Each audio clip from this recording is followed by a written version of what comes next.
સદગુરુ અનિરુદ્ધ બાપુ વિશે અનુભવ કથન કહેવાનું થાય તો કદાચ દિવસોના દિવસો, મહિનાના મહિના અને વર્ષોના વર્ષ એ ઓછા પડે. અનુભવ કથન બાપુએ આજે માધ્યમ બનાવ્યું, એક એની કૃપાથી આજે અહીંયા ઊભો રાખ્યો. તો અનુભવ કથન એ શું છે કે આપણે કહીએ કે દીક્ષિત શાહમાં હેમાળ વાઈજાભાઈ, નાના ગણું મેઘ શ્યામ, એમની રાહે ચાલતા ચાલતા મળશે અમને સાઈરામ. કે આપણે એવું કહી શકીએ કે ચૌબળ આજોબા ચૌબળ આજી, મીના વયની આપવા, હેંચી વાટ પૂછતા પૂછતા મેલ અમાલા અનિરુદ્ધ બાપ્પા. એટલે કે આ ભક્તોને જે અનુભવ આવ્યા, એમને જે આ ઈશ્વરને જોયો, આ ઈશ્વરી રૂપને એમને ઓળખ્યો અને એમની ભક્તિ જે હતી એનાથી એમને જે અનુભવ આવ્યા, એવી રીતે પ્રત્યેકના જીવનમાં ઈશ્વર આવે છે અને અનુભવ આપે છે. આ અનિરુદ્ધ બાપુ એ પ્રત્યેકના અહીંયા બેઠેલા દરેક જણના જીવનમાં આવે છે અને અનુભવ આપે છે. આ અનુભવનું આપણે કહીએ, અનુભવ એટલે શું? તો ભૂતકાળમાં થયેલી ભૂલોનું, કોઈને થયેલા અનુભવ વડે વર્તમાન સુધારીને ભવિષ્યનું ઘડતર કરવું, એ અનુભવનો સાચો સાર્થકતા થાય. એટલે કહેવાય ને કે મારા અનિરુદ્ધ બાપુના ચરણ, કે આ ચરણ માટે આ ચરણ જોઈએ. જો દરેક ભક્તને જે આવ્યો અનુભવ આવ્યો છે એ આપણે ગાંઠ કરી લઈએ કે આપણે આજે નોકરીમાં સાદું જોઈએ નોકરી માટે, તો આપણને પૂછે તમને કેટલા વર્ષનો અનુભવ છે? મારા ઈશ્વરની ત્યાં, અનિરુદ્ધ બાપુની ત્યાં પહેલા દિવસથી અનુભવ છે કે આજે અહીંયા આગળ કોઈ પણ આવે એ એની કૃપાથી જ આવે છે. કે જેવું શિરડીના સાંઈબાબાએ કીધું છે, મારો ભક્ત આ ગમે ત્યાં હશે, ચકલીના પગને દોર બાંધીને જેમ ખેંચી લાવશે, એવી રીતે અનિરુદ્ધ બાપુ એના ભક્તને ગમે ત્યાં હોય તો કોઈ પણ માધ્યમથી તમારા કાનમાં એની કીર્તિ આવે અને એ કીર્તિ મંદિરનું પગથિયું ચડે અને અહીંયા આગળ અનિરુદ્ધ ચરણમાં આવે. અને એ અહીંયા આવ્યા પછી મારા ઈશ્વરના ચરણ, આ ચરણ માટે આચરણ જોઈએ. એટલે એવી જ ભક્તિ જે ભક્તોએ કરી છે. આપણે કહીએ ને, if you give 10% you will get 10%, but if you give 100%, definitely 108% you will get 100%. આપણે આ કહીએ ને કે બાપુની ત્યાં એકદમ કોઈ પણ જગ્યાએ જઈએ આપણે તો આ એકદમ સીધો માર્ગ એવો છે કે અહીંયા કોઈ પણ ખર્ચો કર્યા વગર આપણું ભવિષ્ય સારી રીતે ગુજારવાનો એક સાચામાં સાચો માર્ગ છે. અનિરુદ્ધ બાપુની સાનિધ્યમાં આવ્યા પછી આપણા વાણીને વર્તનમાં ફરક આવ્યો. પહેલાં આપણે શું હતા અને આજે શું છે, આપણી વાણી અને વર્તનમાં ફરક આવ્યો અને આપણા દુઃખોનું પરિવર્તન સુખોમાં થયું. આપણાને મનુષ્યને માનવી, એ જે છે માનવી અને મુસીબત એ એકી સાથે જોડાયેલા છે. કે બાળક જન્મે તો રડતા જન્મે છે, કારણ કે એના જન્મની સાથે મુસીબત લઈને આવે છે. પણ આની અંદર જો આપણાને આંગળી પકડીને ખેંચીને બહાર લઈ જાય, એ સાચો સદગુરુ લઈ જાય છે. અને એ સાચો સદગુરુ એટલે હું અને ઈશ્વર જ કહું છું કે અમારા જીવનમાં ઈશ્વર તરીકે આવ્યો અને મારા દુઃખોનું પરિવર્તન સુખોમાં કર્યું.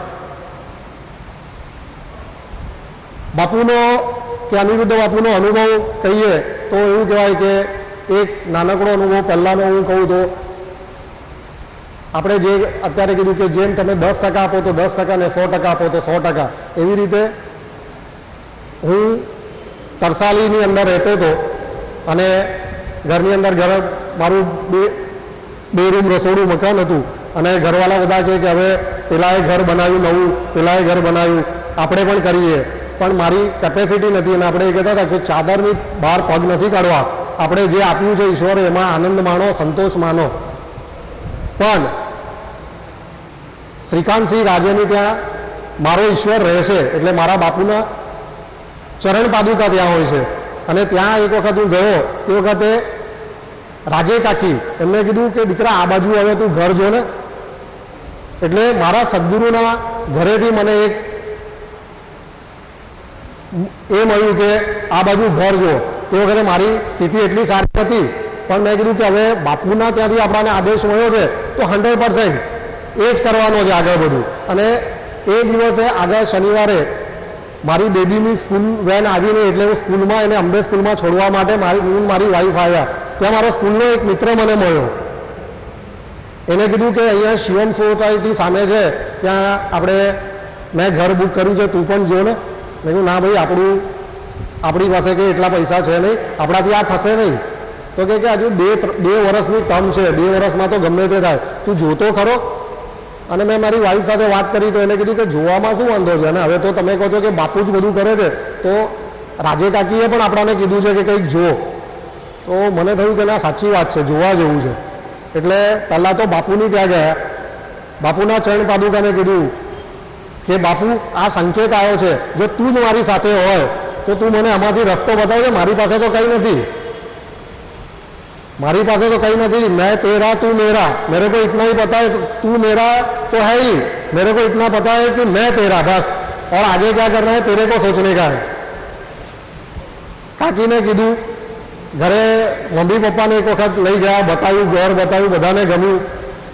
અને પછી જેમ તેમ કરીને અહીંયાથી પૈસા ભેગા કરીને 51,000 લઈને બાપુના ચરણ પાદુકાને લગાવ્યા કે ભાઈ આ તો અહીંયાથી ભેગા કર્યા છે, પણ આગળ તો આ બહુ મોટું છે, તારે કેવી રીતે કરવાનું તને ખબર, મને ખબર નથી. જઈને મેં 51,000 રૂપિયા ભરી દીધા.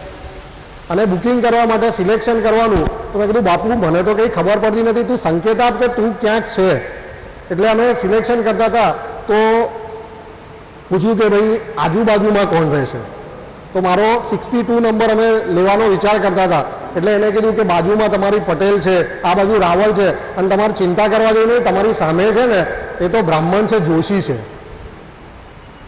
મને સંકેત મળ્યો કે મેરા બાપુ મેરે સાથ હે, મેરા ઈશ્વર મેરે સાથ હે, ચલો કોઈ વાત નહીં. એટલે મેં કીધું કે ઓકે, આ 62 નંબર ડન. પણ મનમાં કંઈ ને કંઈ થયા કરે આપણાને કે સાલું છે નહીં ને આપણે આ હિંમત કરીએ છીએ, કંઈ લોચો તો નહીં પડે. એટલે બાપુને કીધું કે તું જ જો છે સાથે તો મને બીજો કંઈ સંકેત આપ. એટલે અમે લોકો બીજી વખત ત્યાં ગયા તો એ જોશી ફેમિલી છે એ ત્યાં આવેલા હતા, અને એમની સાથે વાત થઈને વાત કરતાં કરતાં ખબર પડી કે એમનો નાનો બાળક હતો બાબો, એનું નામ ધૈર્ય જોશી હતું. એટલે બીજો એક સંકેત મળ્યો કે આપણા ઈશ્વરના સગુણ રૂપની અંદર જે પપ્પા છે ધૈર્યધર જોશી. એટલે બીજો સંકેત મળ્યો. તો પણ આપણે કહીએ ને કે બહુ લાલચું છે, આપણે તો પણ માનતા નથી. એટલે મેં બાપુને કીધું કે બાપુ, જો આ તારી કૃપા છે ને તું જ બધું કરાવે છે, તો મુંબઈથી કોઈ અહીંયા આવવું જોઈએ, અને જે આ ઘરની અંદર પગ પડે તો મને એવું લાગે કે તું મારી સાથે છે ને આપણે આ પહોંચી વળીશું. તો તે વખતે રાજે કાકાની થઈ કર્ણિક કાકા અને કાકી આવવાના છે એવા મને સમાચાર મળ્યા. અને કર્ણિક કાકા ને કાકી આવ્યા એટલે ત્યાં એમની અનુભવની વાત ચાલતી હતી. એટલે કાકાને મેં એક રિક્વેસ્ટ કરી કે કાકા, તમે આવ્યા છો એ આટલા વર્ષો પછી, એટલે કર્ણિક કાકા આટલા વર્ષો પછી રાજે કાકીની કંઈ ભયભીજ કરવા આવ્યા હતા. એટલે કે આટલા વર્ષો પછી બાપુએ પરમિશન આપી છે અને હું આવ્યો છું. મેં કીધું કાકા, તમે આવ્યા છો આ વસ્તુ માટે સાચી વાત છે, પણ મારો જે મારા ઈશ્વર પ્રત્યે ભાવ છે, અને મેં મારા ઈશ્વરને જે પ્રાર્થના કરી છે કે તું મુંબઈથી કોઈને અહીંયા મોકલ, તો હું એવું માનું છું કે મારા બાપાએ આ તમને મારા ઘરની અંદર આવવા અને મારો વિશ્વાસ છે મજબૂત બનાવવા માટે મોકલ્યા છે. જો તમે મારી આ રિક્વેસ્ટ છે એ તમે એક્સેપ્ટ કરશો તો મને બહુ આનંદ થશે. એટલે કર્ણિક કાકાએ કીધું કે કંઈ વાંધો નહીં, કાલે આપણે જોવા જઈએ. કર્ણિક કાકા અને કાકી એ મારું જે નવું ઘર બુક કર્યું હતું ત્યાં આવ્યા. આ બધી થઈ ગઈ આપણે વિશ્વાસની વાતો, આવી ગયું મારી અંદર જોર આવી ગયું, યસ આપણે પહોંચ્યો, બાપુ મેરે સાથે તો ક્યાં ગમે, એટલે કુછ ભી કર ડાલેગા. પણ પછી જેમ જેમ દિવસો ગયા એટલે બિલ્ડરનો ફોન આવતો ગયો, ભાઈ તમારું પેમેન્ટનો ટર્મ, એટલે આપણા પગ પાછા કાપવા લાગે કે ભગવાન આ બધું તારું છે, સબ કુછ તેરા હે, તો હવે હું ક્યાંથી લાવું. તે વખતે મારી જોબ હતી, મારો 7,000 પગાર હતો અને મારી પાસે 6,300 રૂપિયા હાથમાં આવતા હતા. એટલે વિચાર કર્યો કે હવે શું. તો અમે તરસાલી જે ઘરમાં રહેતા હતા એ અમે વેચવા કાઢ્યું, તો એ વેચાણ થાય નહીં જલ્દી, અને પેલી બાજુ પ્રેશર આવે, એક બાજુ લોન માટે તપાસ કરું તો લોન મને આટલા ઓછા પગારમાં કોઈ આપે નહીં. એમ કરતાં એક મિત્ર સાથે મારે વાત થઈ, તો મારો એક મિત્ર છે એને કીધું કે તું ચિંતા ના કર ને, તારે શું છે, કેટલા પૈસા આપવાના બિલ્ડરને, લે આ તારું ઘર મેં રાખ્યું, આ ટોકન તું જઈને એને આપી દે એના પૈસા. મેં એને ઓછામાં ઓછી કિંમતે અમે 4.25 લાખની અંદર ઘર કાઢ્યું, અને પહેલા 6 મહિના છે આગળ ધકેલ્યા. એના પછી લોન કોણ આપશે કંઈ ખબર નહીં. તરસાલીનું ઘર, એને કીધું કે મને જ્યારે લોન મળશે હું ત્યાં રહેવા જઈશ, પછી તને કબજો આપીશ. હવે કોણ કરશે આ? લોન મળતી નથી, શું કરવું? તે વખતે જેવું અત્યારે ભાઈએ કીધું કે આઈસીઆઈસીઆઈ બેંક, તો કદાચ મને હવે એવું લાગે છે કે આઈસીઆઈસીઆઈ બેંક બાપુની જ છે, કારણ કે તે વખતે મને આઈસીઆઈસીઆઈ બેંક જ મારી પાસે આવ્યો એક ભાઈ, અને એને મારી લોન સેન્કશન કરી. હવે લોન સેન્કશન કરી એટલે મારો 3,999નો પહેલો હપ્તો ચાલુ થતો હતો, ઈએમઆઈ ચાલુ થતો હતો. હવે તમે વિચાર કરી શકો 6,300માંથી 3,009 4,000 જતા રહે તો બીજું બધું કેવી રીતે ચલાવવાનું. પણ આપણે કહીએ કે મેં કુછ સોચતા નહીં હું. જેવી રીતે અર્જુન જે છે એ કૃષ્ણ ભગવાનની એક વાત મને યાદ આવે છે, વચ્ચે એવું નાખું કે ભીષ્મ પિતામહ જ્યારે પ્રતિજ્ઞા કરી કે હું પાર્થનો આજે આવતીકાલે સૂર્યાસ્ત સુધી વધ કરીશ, તે વખતે બધા દુર્યોધનમાં કૌરવોની છાવણીમાં બધા પાર્ટી કરવા લાગ્યા, જલસા કરવા લાગ્યા કે હવે પાર્થ તો ભીષ્મ પિતામહે પ્રતિજ્ઞા કરી એટલે પાર્થ ગયો. પાંડવોમાં નિરાશા છવાઈ ગઈ. કૃષ્ણ ભગવાન પોતે પણ વિચાર કરવા લાગ્યા કે શું કરીશું એની માટે, અને એ ફરતા ફરતા ફરતા ફરતા એ જોવા આવ્યા કે અર્જુન શું કરે છે. તો અર્જુન ફર્સ્ટ ક્લાસ સૂઈ ગયા હતા. પાર્થ એકદમ ઘસઘસાટ ઊંઘતો હતો. એટલે કૃષ્ણ ભગવાને કીધું કે ભાઈ તને કંઈ છે કે નહીં, તને ખબર છે? ભીષ્મ પિતામહે તો કંઈ ખબર છે મને. તો કે શું? તો કે એમને પ્રતિજ્ઞા કરી છે કાલે સૂર્યાસ્ત સુધી એ મારો વધ કરશે. તો કે હે, અને આટલું કીધા પછી તને ઊંઘ આવે છે? તો એને કીધું કે ભગવાન મારું કામ તો ચિંતન કરવાનું છે, ચિંતા તો જેનું હું ચિંતન કરું છું એની છે, અને એવું જ આપણું કામ છે અનિરુદ્ધ બાપુ, અનિરુદ્ધ બાપુ, અનિરુદ્ધ બાપુ, અનિરુદ્ધ બાપુ, દેટ્સ ઓલ. એની આગળ મને કંઈ ખબર નથી, એની પાછળ મને કંઈ ખબર નથી. આ નામસ્મરણ તમને દુનિયાનું કોઈ પણ વસ્તુ તમે ડિમાન્ડ કરો અને એ તમને મળે છે. અનિરુદ્ધ બાપુ, અનિરુદ્ધ બાપુ, અનિરુદ્ધ બાપુ, ઓમ મન સામર્થ્ય દાતા શ્રી અનિરુદ્ધાય નમઃ. આ વસ્તુ થઈ એટલે બીજું કે હવે અમે લોકો ઘરમાં હસબન્ડ વાઈફ ચર્ચા કરવા લાગ્યા, આપણે એક કામ કરીશું, અહીંયા આવી જઈશું એટલે છોકરીના વેરના 300 રૂપિયા ઓછા થશે. આપણે દર સન્ડે નોનવેજ ખાઈએ છીએ તો આપણે એક કામ કરીશું, મહિનામાં બધા સન્ડેને એક સન્ડે લાવીશું, અને એ પણ જો બચશે તો, નહીં તો નોનવેજ બંધ કરી દઈશું. આવી બધી ચર્ચા અમે લોકોને આટલા પૈસા બચશે એવી રીતે અમે ચર્ચા કરતા હતા. તે વખતે મને મારી આગળની કંપનીમાંથી એક ઓફર આવી, મને બોલાયો, હું ઇન્ટરવ્યૂ આપવા ગયો અને ઇન્ટરવ્યૂ આપીને મને ઓફર આવી. તે વખતે મારો 7,000 પગાર હતો. એ મારું સ્કાયપેકની અંદર ફરી બ્રાન્ચ મેનેજર તરીકે હું એમાં જોઈન કરવાની ઓફર આવી, અને એ સીધો મારો 15,000 રૂપિયા થયો. મેં જોઈન કરી જોબ એ 20 માર્ચે મેં જોઈન કરી, અને 20 માર્ચે મેં પહેલી કંપની છોડી અને 20 માર્ચે મેં અહીંયા આગળ જોઈન કરી. અને હું એવું કહેતો હતો કે ભગવાન મને તો ખબર નથી, હું બોલવા કરતો હતો કે ભાઈ આ ઘર તારું છે, તારે જ ચલાવવાનું છે, તારે શું કરવાનું, તારે જોવાનું છે. અને હું વગર કામની ચિંતા કરે જતો હતો. મારી જોબ જે નવી મળી એમાં મને ડબલ પગાર થઈ ગયો, એક નંબર 1. બીજી વાત કે એનો જે પહેલો ઈએમઆઈ આવ્યો, પહેલો ઇન્ટરેસ્ટ ઈએમઆઈ જે આવે, પહેલો ઇન્સ્ટોલમેન્ટ આવ્યો, એ રકમ અને મારો સ્કાયપેક સર્વિસ સ્પેશિયાલિસ્ટની અંદર 11 દિવસનો પગાર, મારી લોનનો પહેલો હપ્તો અને મારો સ્કાયપેક સર્વિસ સ્પેશિયાલિસ્ટનો 11 દિવસનો સેલેરી, એ બંનેની અમાઉન્ટ સેમ હતી. પહેલા ઈએમઆઈથી, પહેલા હપ્તાથી એને એના ઘરની વસ્તુ સંભાળી લીધી. એના પછી એ મને આગળ લેતો ગયો. જોબ ચેન્જ થતા ગયા, આગળ સારા જોબ મળતા ગયા. અને જે પ્રારબ્ધ અનુસાર આપણી અંદર જે લખેલું છે એ દુઃખ આવતા રહે છે, બરાબર. પણ ઓમ મન સામર્થ્ય દાતા, કલયુગમાં આપણને જરૂર છે તો વિલ પાવરની. આ એક સેલ્ફ કોન્ફિડન્સ આપવા માટે આવેલો છે, અને એ આપણને એટલો સેલ્ફ કોન્ફિડન્સ આપે છે કે આપણે કહીએ ને કે હિંમતે બાપુ, આપણે કે હિંમતે મરદા તો મદદે બાપુ. હિંમતે મરદા એટલે આપણે જો વિચાર કરીએ કે આપણે કરી શકીએ અને બાપુનો ઓમ મન સામર્થ્ય દાતા જોબ કરીએ તો આપણે કોઈ પણ મુસીબત આમાં જ હલ થાય. એના પછી મારી જીવનની અંદર ઘણી મુસીબતો આવી. મારી મમ્મીનું ની રિપ્લેસમેન્ટનું ઓપરેશન થયું. ની રિપ્લેસમેન્ટનું ઓપરેશન વખતે મારી પરિસ્થિતિ એવી હતી કે મારી પાસે કંઈ નહોતું. અહીંયા મારા મિત્રો બધા બેઠેલા છે, એ લોકોને બધાને ખબર છે કે એક વખત એવો હતો કે લોકો મને બિસ્કિટના પેકેટ ને એવી વસ્તુ લાવીને આપતા હતા કે દાદા આ તારા છોકરા માટે રાખતું. મારો જોબ ગયો હતો, એમાંથી પસાર થઈ ગયો. મારા પપ્પાને 2 પેરાલિસિસના એટેક, 1 હાર્ટ એટેક, મમ્મીનું ની રિપ્લેસમેન્ટનું ઓપરેશન, આટલી બધી વસ્તુઓ મારા જીવનમાં આવી ગઈ. હું એનો સામનો કરતો ગયો અને જ્યારે મને કોઈ પણ વસ્તુ મારા પ્રારબ્ધાનુસાર આવી એ વખતે મેં શ્રીકાંતસિંહ રાજે, ભાસ્કરસિંહ ભોસલે કે બાપુના ચરણ પાદુકા જ્યાં છે ત્યાં મેં મારી ફરિયાદ નોંધાવી. હે ભગવાન, મારા પ્રારબ્ધાનુસાર આ વસ્તુ આવી છે તો મને એ સહન કરવાની શક્તિ આપ. હું તારું નામસ્મરણ કરું છું, પણ એટલું રાખજે કે આ જે દર્દ છે મને જે આમાંથી બહાર નીકળવાનો રસ્તો બતાવજે.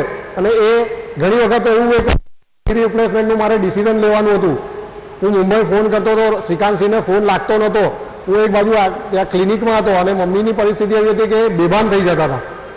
શું કરવાનું કંઈ ખબર ના પડે. એ વખત મેં ભાસ્કરસિંહ ભોસલેને ફોન કર્યો કે દાદા મને કંઈ ખબર નથી પડતું, શું કરું? અને બાપુની ત્યાં હું કોન્ટેક્ટ કરું છું પણ મારો કોઈ કોન્ટેક્ટ થતો નથી. તે વખતે મારો એક ફોન લાગ્યો અને તે વખતે મેં અરવિંદસિંહ ખૈરેને ફોન લગાવ્યો હતો અને તે વખતે એમને ફોન કટ કર્યો. એના પછી થોડા વખત પછી મને ખબર પડી કે મેં જ્યારે ફોન લગાવ્યો હતો અને એમને જે કટ કર્યો હતો તો તે વખતે મને એક ક્ષણ માટે એવું લાગ્યું કે યાર મને આટલી બધી જરૂર છે ને હું ભગવાનને આટલી કહેવાનો પ્રયત્ન કરું છું અને કોઈ સાંભળવા નથી. પણ તે વખતે અરવિંદસિંહ ખૈરે ગુરુક્ષેત્રમાં બેઠા હતા અને એમને ફોન કટ કર્યો હતો. એટલે મારી જે રિંગ વાગવાની હતી એ મારા સદગુરુના દ્વાર પર ટકોરા આપી દીધા હતા. મેં ભાસ્કરસિંહ ભોસલેને પૂછ્યું કે શું કરું, કંઈ કોન્ટેક્ટ થતો નથી. એમને મને કીધું કે બાપુનું નામસ્મરણ કરીને જે તને યોગ્ય લાગે તે અત્યારે તું કરી દે. મેં ની રિપ્લેસમેન્ટ મમ્મીનું થઈ ગયું. મારા પપ્પા અને અત્યારે આજની તારીખે મારા પપ્પા મમ્મી અહીંયા આવેલા છે. એમને હું આ ગુરુ પૂર્ણિમાએ બાપુની કૃપાથી એમને ત્યાં લઈ જઈ શક્યો. બાપુની કૃપાથી એમની પર બાપુની કૃપા દૃષ્ટિ થઈ. એટલે એટલું બધું બાપુએ આપ્યું છે અને જીવનમાં મુસીબતો આવતી રહેશે. પણ એક છે કે બાપુએ જેમ કીધું છે કે 24 કલાક તમે જ્યારે નામસ્મરણ કરશો, 24 વખત તમે નામસ્મરણ 24 વખત ખાલી કરશો તો એ 24 કલાક સાથે રહેશે. 110% એ મારી ચારે બાજુમાં ઊભો છે અને મને ખબર છે કે આ તો મામૂલી છે પણ એવું કહેવાય ને કે દુઃખને આવતા પણ હવે મારી પાસે આવતા બીક લાગે છે कि यार इसका मैं क्या बिगाड़ पाऊंगा, इसके पास तो मेरा बाप बैठा है, इसके पास जो ताकत है, आनी पास जो शक्ति है, एक ज वस्तु करी है मैं आटला वर्षों अंदर कि जे बापुए कीधुं छे, बापुए जे चौकटी काढीने आपी छे, जे करवा बापुए कीधुं छे ए एनी कृपाथी हूँ करवा माटे प्रयत्न करूँ छूं अने एनी कृपाथी ए करावी ले छे। जे वस्तु माराथी नथी थती एनो मने अफसोस थाय छे अने केटली वखत हूँ आ अहींया घड़ी मारा मित्रों छे के प्रमुख सेवक है, ये लोगोने हूँ कहूँ छूं कि बापुए मने आवो केम करी दीधो छे, मने दूर फेंकी दीधो छे, मारी पासे सेवा नहीं करावतो, मारी पासे भक्ति नहीं करावतो। पण आ बधी वस्तु है हूँ जे बोलूँ छूं ए 24 कलाक मारी आजूबाजू रहीने सांभळे छे अने ए कोई ने कोई माध्यमथी कोई ने कोई माणस मारी पासे लाईन उभा के गुण संकीर्तन करवानुं माराथी नथी थतुं तो मारी ऑफिस पर कोई आवे छे ए बापूनो फोटो जोईने कई पूछे छे अने हूँ बे वाक्य एने बापूना कहूं छूं अने मने समजाय छे के बापूए मारी पासे कई कराई लीधुं। एटले जे बापूनुं कार्य छे, जे बापूए कीधुं जे न थाय ते वखते आपणाने तकलीफ थाय छे, पण तकलीफ पण आपणे ए बापा सामे रजिस्टर नहीं करवानी कि हूँ एवं कहूँ छूं कि मारा ईश्वर ने कई पण दुख थाय मारा प्रारब्ध अनुसार मने जे मळे छे पण एना लीधे हूँ मारा ईश्वर ने कोई दिवस दोष नहीं आपूँ।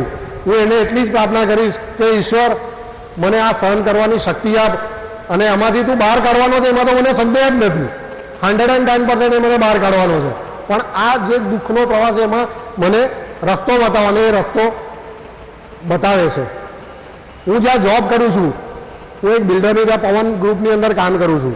હવે ત્યાંની વાત કરું તો એની અંદર એવું છે કે આપણે કીધું ને કે જેવી રીતે અર્જુનનો ફોર્મ્યુલા આપણે લીધો કે જેવું એને કૃષ્ણને સોંપી દીધું, એવી રીતે આપણે આ અનિરુદ્ધ કૃષ્ણને આપણી બધું સોંપી દીધું છે. હું મમ્મી પપ્પાને ઘણી વખત કહું છું કે તમે મમ્મી પપ્પા મારા દીકરા આ તે તમે બધા પછી, મારો પહેલો એક જ નાતો છે આ જીવનમાં અને મારો બાપુ. મારો બાપુ એનાથી મને મારો બાપુ મારો ઈશ્વર, એના સિવાય મને બીજા કોઈ નથી. એ મને જે પ્રેરણા આપે છે, હું તમારી જે કંઈ થોડી ઘણી સેવા કરી શકું છું એ મારો બાપુ મને જે શક્તિ આપે છે અને મારો બાપુ જે કરાવી લે છે એના પરથી જ આપું છું.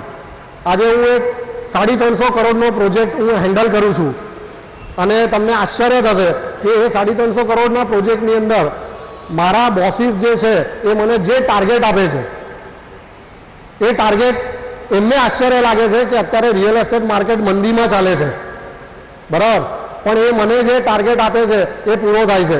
એ મને કહે કે વિવેકભાઈ આપણે કાલે 5 કરોડ રૂપિયા જોઈએ છે, મને ખબર નથી હોતી કે ક્યાંથી આવવાના છે. હું ખાલી મને સામર્થ્ય દાતા શ્રી અનિરુદ્ધાય નમઃ. અને બીજે દિવસે મને સામેથી ફોન આવે છે कि विवेक भाई वो मेरा एक डील होने का था, वो पैसा आ गया है, आप बोलो अकाउंट नंबर दे दो, मैं पैसे डालता हूँ. पैसा एनी रीते जमा थाय छे. लोकोने एवुं लागे छे कि विवेक भाई यार जबरदस्त, विवेक भाई को जो बोलते हैं वो काम हो जाता है, पर नहीं. वो उनको पता नहीं है कि विवेक भाई को जो बोलते हैं वो विवेक भाई सुनता नहीं है. विवेक भाई के अंदर जो अनिरुद्ध राम बैठा है वो सुनता है, और इसीलिए ये सब होता है. आ वस्तु हूँ दरेक भक्तों ने विनंती करूँ कि बापूनी त्या कोईपण तकरार कर्या वगर अनकंडीशनल प्रेम, कोईपण तकरार कर्या वगर एनी पासे आपीने जुओ. तमे 10% आपशो तमने 100% 10% मळे छे, तमे 100% आपीने जुओ तमने 100% मळे छे. पण ए आपीने जुओ अने ए आपवा माटे पण एने ज चरणे प्रार्थना करो कि बापू मने एवी शक्ति आप कि हूँ तारी पासे आ वस्तु बधी करावी लऊं. आ ईश्वर एवो छे कि जे दरेक माध्यमथी अलग अलग माध्यमथी कया रूपे कोण आवशे खबर नहीं, पण सवारथी सांज सुधी एक ज वस्तु छे कि जे आपणी साथे संवाद साधे छे एनी अंदर पण अनिरुद्ध राम जोईने तमे वात करो अने अनिरुद्ध राम तमने पछी एमनो केवो प्रताप आपे छे ए मने मारा जीवनमां अनुभव मळ्या छे. कारण आज तारीख सुधी मैं करेला दरेक फोन कॉल मैं भास्करसिंह भोसलेनी त्यां कर्यो हशे, श्रीकांतसिंह राजेनी त्यां कर्यो हशे कि जे मारी बापू समक्ष याचना करी छे कि मैं ते वखते रडीने कीधुं छे कि बापू हूँ फसाई गयो छुं, मने खबर नहीं पड़ती कि अहींयाथी शुं थशे, अने नेक्स्ट डे मॉर्निंग ए मारो प्रॉब्लम सॉल्व थई गयो होय छे. केवी रीते खबर नहीं, एमां मारे पड़वुं पण नहीं. मने एक ज खबर छे कि बापू अनिरुद्ध ए मारो ईश्वर. અને દરેકને આપણે એક જ અને આદ્ય પીપા પાસે આપણે કહીએ છીએ કે પીપા માલા બાપુંचे નામ દે રે, પીપા માલા અનિરુદ્ધ રામ દે રે.